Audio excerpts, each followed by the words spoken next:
Justin Jones. Jeremy Rhodes.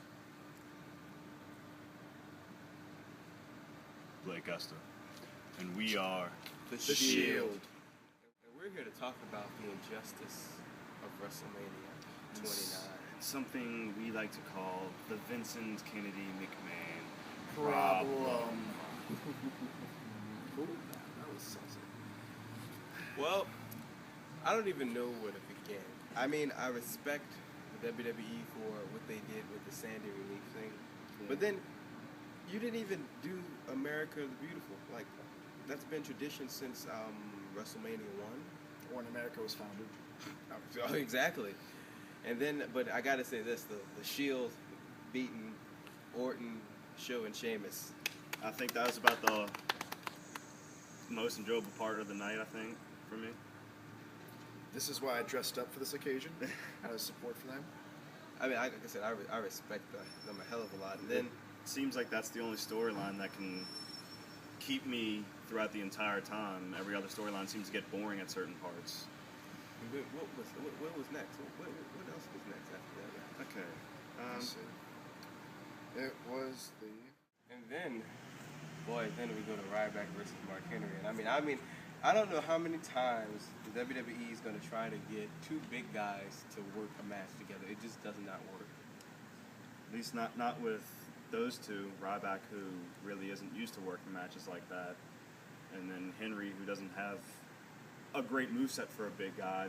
It's just nothing but them hugging. Like, that was just beautiful. I mean, like I said, I do admire him for being able to get somebody that's 6,000 pounds in his head. But then one of my favorites though is Chris Jericho versus Fandango. I mean, for the mid card, they put so much effort into that one entrance. And bejeweling the costumes. On the debut, nonetheless. On his debut, man. I mean, God. I mean, I would like to see him and Undertaker go at it in a entrance versus entrance match. You'd have the time to go to the bathroom, grab a bowl of chips by the time before both of them are in the ring. Grandmama. Then we go to Team Hell No versus Dolph Ziggler and Biggie Langston, which Biggie Langston did not disappoint us in not being able to move damn near halfway around the ring. I mean, anybody can get in the ring and run over somebody, pick them up, throw them down. It's all it really consisted of. But Chris Jericho, Daniel Bryan. Yes, there you go. His moveset reminds me of somebody. His name was... Whoa. Don't say it. Don't say the moveset, but it's kind of odd that I think it kind of involves the same type of finishing move, arms over the face. Yeah, I think his name was Chris Benoit. Whoa, what? Oh, damn it. That guy will be Chris his name. Benoit. That guy.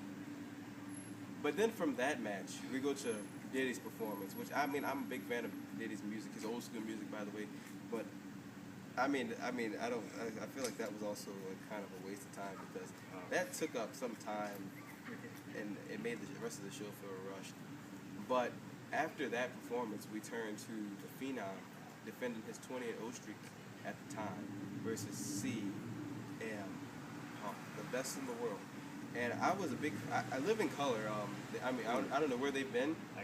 They could have done without that. But they got I like that. I like that. Yeah, old punk rock. But I mean, it just didn't sound. They didn't perform that well. Oh, of course. But like 50. But I tell you this, when the lights went off and the hands were coming up and Taker rose like he was coming from hell, I mean, that was great. Goosebumps that rattled your ancestors. For Taker to be 48 years old and to be damn near way far within his prime, and for him to be, in poor health, he put on a hell of a match. I agree. The spot that was my favorite, though, is when he did the elbow from off the top of the ropes. I feel like the table should have broken, and apparently CM Punk damaged that knee up a little bit, but they did a great job. That match stole the show. What was nice to see was, I think that might have been one of the best promos in such a short amount of time that I've ever seen. How enthralled I was with the last Raw leading up to WrestleMania, watching CM Punk pour what is supposed to be Paul Bearer's ashes on him, just bathing in it. Just how perfect of an evil, twisted thing that is to match CM Punk's character. Even though I didn't know it was real, I felt anger towards that, like disrespect. If you can make your audience feel like that, that's something awesome. They did a great job with that. Let's not forget Alberto Del Rio versus Jack Swagger. Swagger. with Zeb Coulter at ringside. We the people. But I just want to say this. To say that was supposed to be a main event, Oh. his interest was cut. It had the proper build-up, but just they cut the entrance, and I understand that was because they talked, but still shouldn't have been cut. Yeah. Could have done without watching a John Cena Rock promo 3 times. It could have let in Swagger show his entrance and cut one of those. Jeez Louise. I But actually enjoyed on this 20th time watching. I actually got the whole thing. Yeah. but then we go to Triple H versus Brock Lesnar. And I got to tell you this. I love Brock Lesnar's entrance. I love Shawn Michaels' entrance. But I really love, and I mean I really, Triple H coming to the ring with Vince McMahon's semen all over his stomach. Well, apparently, it was Vince McMahon. Apparently, it was the fire extinguisher thing. But you never know. It's the McMahon family. Stuff happens. I think what killed that match was the crowd reaction. They were kind of dead. I mean, Punk and Taker stole the show, so I mean, I can understand them being kind of halfway dead. But like I said, it was good. I didn't understand HBK's involvement. That was just rushed to say that they had Mr. WrestleMania at WrestleMania. But it's always nice to see him get a super kick. Oh yes, especially on a guy like Paul Heyman. Oh, and then all of a sudden, the match is over. Triple H does that. They go to a commercial. Then all of a sudden, John Cena's music Wait, we plays. forgot about Brock Lesnar's booger. Disgusting. Brock Lesnar's booker. Oh shit! Oh, And God, the I think 3 swimming pools he filled up with his sweat in that match. My goodness God. Yeah. Jesus could turn water into wine, but Brock Lesnar could turn a match ring into a swimming pool.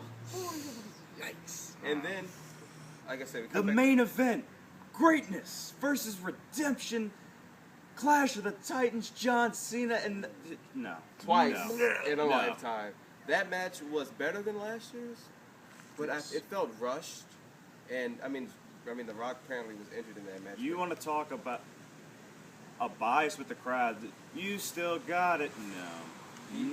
No. If you look at Steve Austin versus The Rock 3 and Rock and Cena 2, The Rock doesn't have it anymore. And like I said, that match was, boy, I tell you, like I said, they better, but the last minute or so was kind of, I really think a better ending would have been, Cena goes to re-implement last year's, fakes the people's elbow, but stops on the ropes, waves a hand in front of the face, puts him up for the A. That would have been a better ending. You didn't like the hugs? Oh. No. What is this, Kane and Daniel Bryan? Well, it's passing the torch, man. Bull crap. We would prefer to heel turn. We want a heel turn.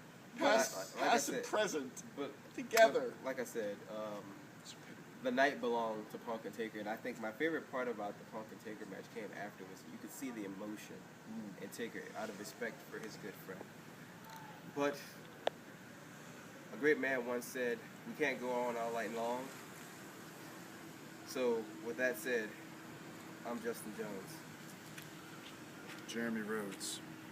Blake Esta. And we are the Shield. Believe that.